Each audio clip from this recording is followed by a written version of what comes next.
প্রতিবেশী দেশকে বলবো, আপনারা নিজের চরকায় তেল দেন, আপনারাও শান্তিতে থাকেন, আমাদেরকেও শান্তিতে থাকতে দেন। সব চেঞ্জ করা যায়, প্রতিবেশী চেঞ্জ করা যায় না।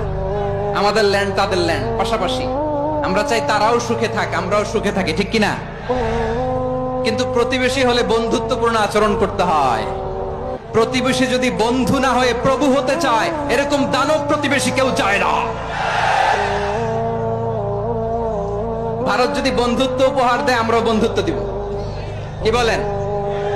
তারা যদি বন্ধু সুলভ আচরণ করে, আমরাও বন্ধুত্ব উপহার দেব। কারণ আমাদের পররাষ্ট্র নীতি হচ্ছে সবার সাথে বন্ধুত্ব, কারো সাথে বৈরিতা নয়। আলহামদুলিল্লাহ বলেন, কত চমৎকার পলিসি আমাদের। আমরা নির্বিবাদী, আমরা বাংলাদেশিরা শান্তিকামী। We are proud of that. এজন্য আমরা গর্ববোধ করি। আমাদের পররাষ্ট্র নীতি সবার সাথে বন্ধুত্ব, কারোর সাথে শত্রুতা নয়। তাই প্রতিবেশী দেশকে বলবো, আমার ভাইয়েরা, আপনারাও আমাদের ভাই, বন্ধুত্ব দিলে বন্ধুত্ব পাবেন। বন্ধুত্ব ইজ ওয়েলকাম, দাদাগিরি নয়। বন্ধুত্ব ওয়েলকাম, দাদাগিরি নয়। Loud and clear. ভারত যদি বন্ধুত্ব দেখায়, বন্ধুত্ব পাবে।